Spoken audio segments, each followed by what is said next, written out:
Oke, selamat pagi. Ini untuk H4 ya.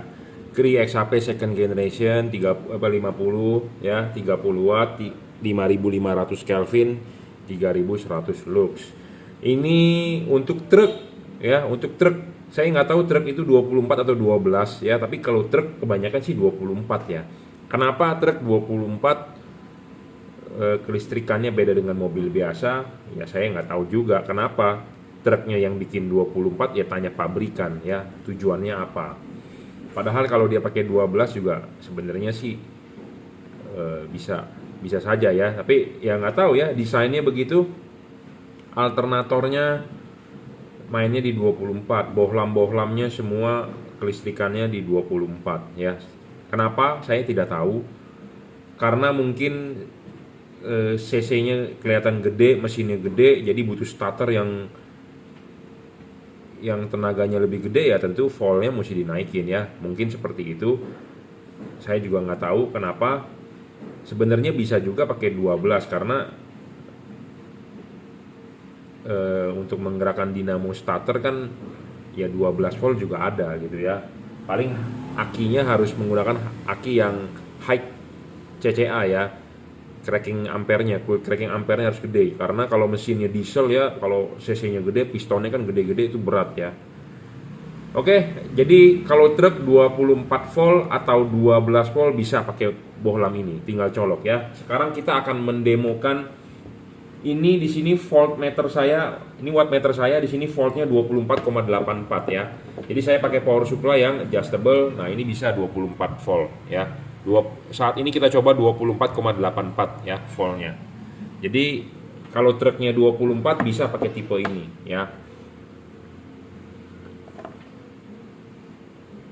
Kita akan coba ya. Saya juga nggak tahu truk itu common positif atau common negatif, karena saya nggak punya truk, nggak pernah ngoprek juga, jadi tidak tahu seluk beluknya truk bagaimana, saya nggak tahu ya. Jadi intinya adalah kita hanya menjual untuk truk yang bisa langsung PNP, langsung dipakai, langsung enak lah, intinya seperti itu ya. Oke, kita demokan nyala, dia bisa nyala ya. Ya, 24. Nah, wattnya ini 26 ya. Kalau dia menggunakan 12 volt, wattnya bisa lebih gede, 28 lah, 28, 29. Tapi sedangkan kalau kita memakai di 24 volt cuman 25,4. Jadi efisiensinya agak turun sedikit ya. Jadi drivernya voltnya tinggi, ampernya agak turun. Jadi makanya volt kali ampere sama dengan wattnya agak turun sedikit ya. Tapi intinya bisa ya. Jadi range input drivernya lebar. Saya sudah pernah coba ini sampai 36 volt. Mungkin ada yang pakai 36 volt. Saya kurang tahu ya. Tapi intinya dia bisa ya. Nah, ini main di 24. High dan low-nya berfungsi dengan baik ya. Berfungsi dengan baik. Kita coba di common negatif. Jadi range drivernya dia gede nih. Tuh ya, 24 bisa. Common negatif bisa, karena saya tidak tahu mobil truk itu common positif atau common negatif ya. High dan low berfungsi dengan baik untuk main di 24 ya. Karena kalau mobil-mobil sedan kan beda ya. Mobil-mobil sedan kan 12 volt, akinya satu. Kalau kebanyakan kan truk kan akinya pakai dua ya, di seri dia. Nggak tahu kenapa mainnya di 24 ya, karena mungkin mobilnya gede, jadi akinya harus gede, jadi di seri ya, mungkin begitu ya. Kalau itu kan jawaban orang konyol, tapi mungkin pabrikan ada tujuan tertentu ya kenapa harus 24. Yang pasti sih dinamo ampere jadinya arusnya kecil, jadi kalau voltnya naik kan arus kecil ya. Oke, jadi syarat bohlam bagus ya.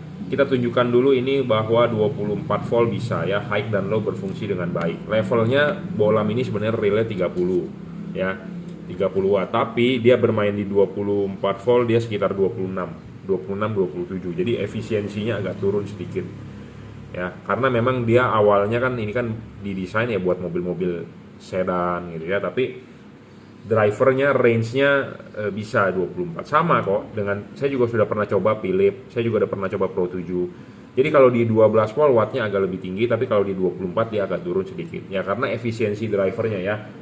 Arusnya turun, wattnya juga turun ya. Semua kok seperti itu. Jadi range drivernya makin lebar, efisiensinya pasti makin berkurang ya. Jadi syarat bohlam bagus adalah 1 watt dan luxnya harus gede. Level wattnya dia memang ada di 30 watt ya. Level wattnya dia cuma ada di level 30 watt. Tapi dalam hal ini dicoba di 24 volt adalah tadi 26 ya. Saya akan balikin dulu tegangannya ke 12 karena takut lupa. Nanti lupa nyoba LED lain yang tidak support 24 volt jebol. Berabe bro. Ya, jadi saya punya power supply di situ tuh ya, power supply di ujung. Nah, dia bisa adjustable ya. Bisa sampai 60 volt, jadi saya bisa mencoba peralatan apapun sampai tegangannya 60 volt, tapi arusnya nggak terlalu gede, 5 ampere saja ya. Kalau di 12 volt maksimum 10 ampere, di 24 maksimum cuma 5 kayaknya ya power supply-nya, jadi nggak begitu gede. Jadi saya kalau ada yang mencari HID, balas HID pun saya juga ngetes pakai itu. Bisa nggak 24? Kebanyakan sih zaman sekarang 24 udah nggak bisa. Kenapa? Karena kalau komponen yang bisa bermain di 24, jadi maksudnya range tegangannya besar, biasanya dia mesti yang premium mainnya. Tapi kalau yang bermain harga murah nggak bisa ya. Seperti itu. Oke, syarat bohlam bagus, watt dan luxnya harus gede ya. Selalu saya bilang seperti itu, saya ulang-ulang. Wattnya memang dia level cuma di 30 watt, tidak bisa lebih ya. Syarat kedua adalah harus stabil. Bohlam itu harus stabil. Jadi kalau udah 30 watt ya 30 watt. Paling hanya boleh turun 10% lah. Maksimum 10%. 10% kalau 30 watt aja udah 3 watt loh, gede. Ya, 10% itu udah gede, termasuk gede. 3 watt gede. 30 watt 10% adalah 3 watt, jadi 27 wattnya. Ya, jadi itu udah gede. Jadi harus stabil, penting. Kenapa? Banyak bohlam di pasaran tidak stabil. Kenapa sih tidak stabil? Dia banyak yang ngedrop. 1, karena panas. Kedua, memang drivernya didesain sengaja buat akal-akalan. Kenapa begitu? Karena kita orang pasti mau membeli yang besar. Seperti Anda pasti mau beli motor dengan cc besar. Pasti kok, semua orang pasti begitu. Dengan harapan apa? Supaya bisa lebih kencang. Orang Indonesia kan seperti itu. Ya, seperti motor Vario atau motor Supra. Dulu Supra berapa sih? 100 cc. Terus naik kan Supra 105 cc, terus 110 cc, 115 cc. Sekarang Supra paling gede berapa? 125 cc ya. Mungkin nanti tahun 2030 Supra mungkin 175 cc. Ya, sama seperti Vario 100 berapa sekarang? 105, dulu 110 cc ya, terus keluar 125. Terus sekarang keluar 155 ya, nanti mungkin 2025 Vario mungkin udah 175 cc-nya ya. Jadi makin lama makin naik, cuma naik kecil-kecil ya. Jadi orang akan makin beli itu cc-nya yang makin gede. Sama dengan lampu. Orang akan membeli yang wattnya makin gede. Gitu ya. Karena banyak juga yang bertanya kepada saya, "Pak, saya mau beli bohlam yang wattnya paling gede." Wattnya paling gede. Banyak yang bilang wattnya gede, tapi wattnya gede itu tidak sebenarnya semu, fake. Tidak real. Kenapa? Karena tidak sesuai dengan spesifikasi dia. Ditulis segede-gedenya. Ya, level bohlam ini 30 watt low beam, 30 watt high beam. 30 watt untuk low beam, 30 watt untuk high beam. Ada orang menerjemahkan bahwa bohlam ini 60 watt. Itu bukan begitu. Salah ngitungnya. Bohlam ini 30 watt low beam, 30 watt high beam. Kenapa? Karena pada saat low beam, chip low beamnya mati, dia pindah ke high beam. Dibaca di wattmeter ya 30 watt juga. Beda dengan kalau high beam nyala ke 4 buah chipnya, itu boleh dibilang ini 60 watt ya. Jadi banyak orang mengatakan seperti itu gimmick ya. Anda dibohongi. Jangan mau. Kalau saya orangnya to the point, 30 watt ya kira ngomong 30 watt jujur aja. 26 watt ya ngomong 26 watt jujur aja, nggak usah banyak tipu menipu. Intinya seperti itu. Anda jualan jujur kan, Anda juga tidur enak, nyenyak. Bener nggak? Jadi ada yang ditulis di kardus 120 watt. Pas diukur kan wattnya kecil cuma 20 watt. Nah dia bilang, "Oh ini Pak, low beamnya kan 20 watt, high beamnya kan 20 watt. Jadi total 40 watt Pak, kali 2," katanya seperti begitu. Saya tahu omongan begini karena di forwardin WA dari pedagang lain yang menjual seperti itu. Menjelaskan seperti itu. Ya salah. Tapi kalau Anda percaya ya monggo, nggak masalah ya. Ketiga adalah adjustable. Kenapa sih kita harus bisa adjustable? Karena ya reflektor mobil Anda didesain buat halogen. Ya, kita mengkonversi dari halogen ke LED. Jadi Anda harus mencari LED yang bisa menyesuaikan dengan halogen. Kenapa? Ya karena itu punya reflektornya punya halogen, bukan punya LED atau bukan punya HID gitu ya. Nah, kita juga harus mencari bentuk LED-nya itu yang sama seperti halogen, terutama bagian payungnya. Karena payung ini penting untuk membentuk cut off. Banyak LED yang tidak ada cut off. Banyak LED yang sinarnya buyar, glare kemana-mana, yang menyilaukan lawan arah. Nah, itu saya juga tidak setuju menjual LED yang seperti itu.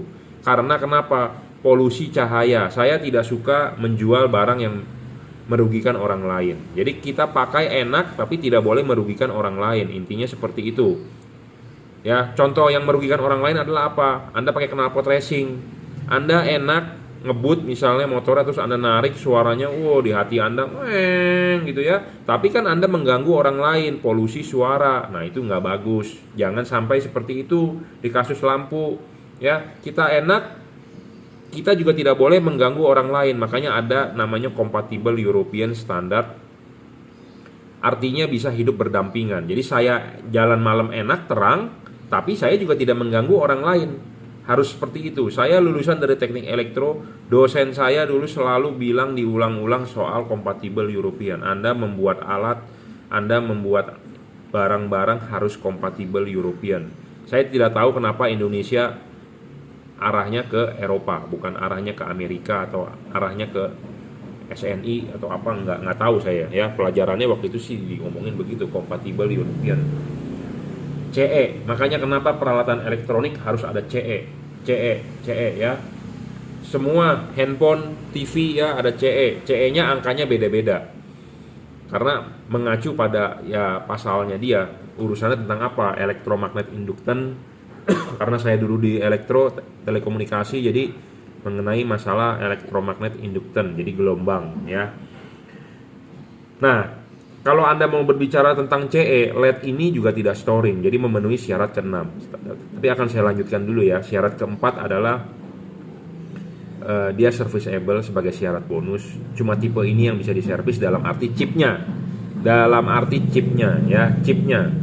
Chipnya kalau mati bisa di-replace selama stok chipnya ada. Selama stok chipnya ada. Karena saya juga chipnya ini stoknya nggak banyak ya. Selama stok chipnya ada. Kelima adalah soal bayangan gelap. LED ini bayangan gelapnya kecil. Kenapa? Karena LED-nya ada lensa. Jadi membantu pembiasan. Saya pernah mapas LED-nya jadi datar tanpa lensa cembungnya, outputnya malah nggak bagus ya. Syarat ke-6 adalah tidak storing. Nah, tidak storing ini sama seperti tadi saya bilang CE itu, jadi tidak mengganggu peralatan elektronik lainnya ya. Ketujuh adalah soal pendinginan ya. Ini pendinginan penting bro. Kenapa? Saya selalu ulang-ulang, LED itu nyawanya ada di kipas, ada di pendinginan.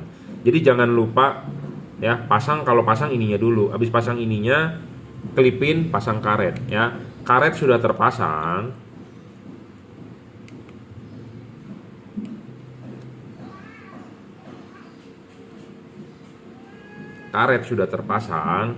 baru bohlam masuk. Jangan lupa ya, kipas harus di belakang karet, bukan kipas di depan karet. Ingat ya. Nah, ini udah terpasang, Anda lihat sendiri ini masih ada celah.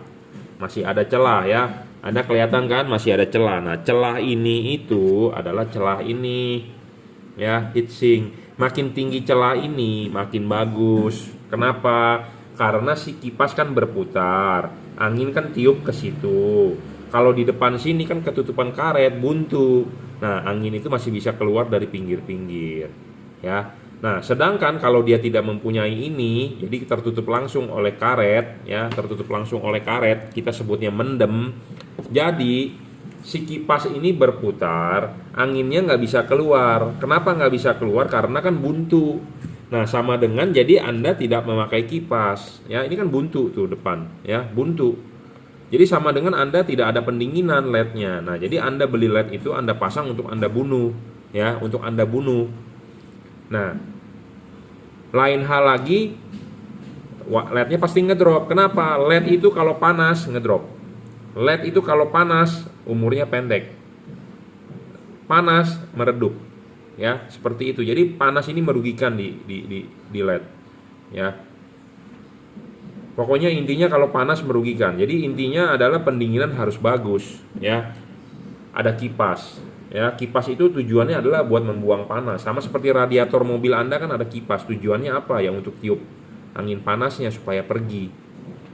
Sama, ini juga ada kipas buat tiup angin panasnya supaya pergi, ya. Kalau Anda nggak percaya, Anda bisa lihat video saya sebelumnya, ya. Ada judulnya syarat kedua dan syarat ketujuh LED bagus, itu saya bahas.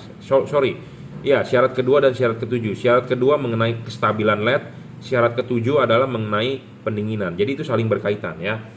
LED kalau panas ngedrop, makanya jadi LED tersebut tidak stabil, ya. Jadi Anda harus cari pendinginan LED yang bagus. Terus ada nanti yang berkomentar, oh kalau begitu saya mencari LED yang tanpa kipas dong Pak, lebih bagus. Tanpa kipas juga bukan solusi. Kenapa? Karena kita ya di daerah tropis hidupnya.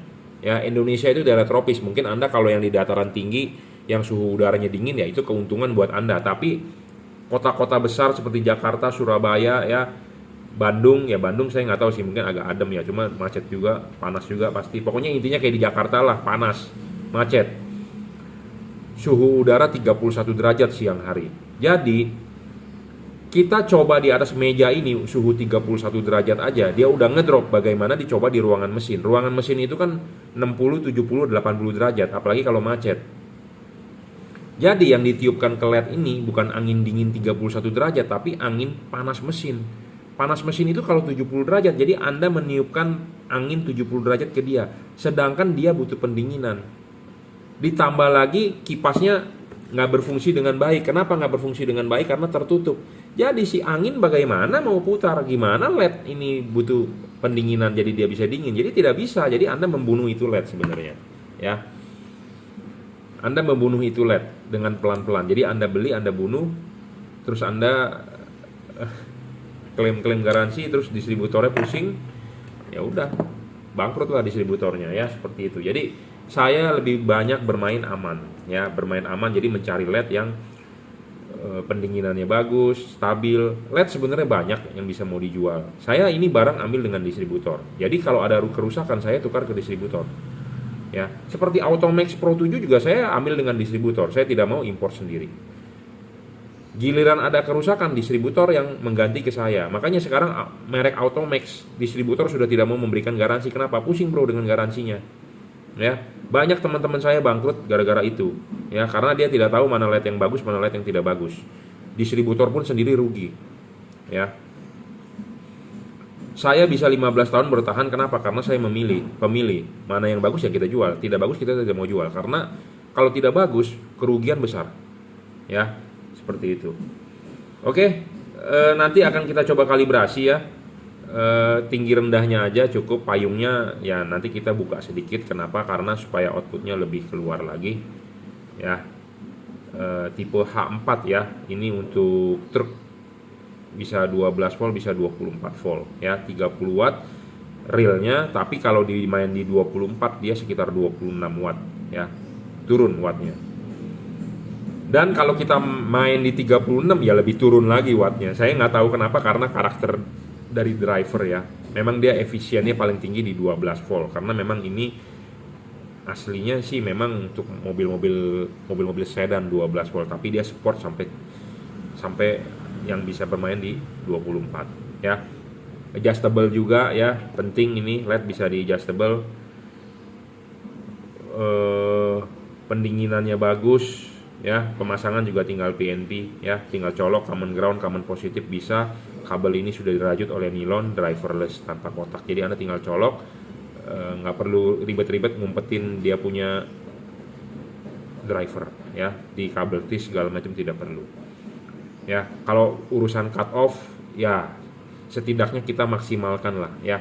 Anda harus mencari bohlam yang payungnya seperti ini. Kenapa? Supaya hasil cut off-nya agak bagus, karena halogen seperti ini payungnya, bukan dari body CNC, dia merupakan daging lebih, bukan ya. Jadi ini gampang sekali untuk kita kalibrasi, dibuka, kita setting ya. Oke, cukup reviewnya ya. Jadi ini LED yang saya rekomendasikan untuk truk yang bermain 12 volt truknya, atau main 24 volt ya. Jadi ini bisa untuk 24 volt. Oke, terima kasih untuk Anda yang mau order ya. LED ini Anda bisa order melalui Bukalapak ya, Juragan Lampu, Shopee, F3 Moto Lighting pun bisa ya. Ya, tuh F3 Moto Lighting itu reseller saya ya.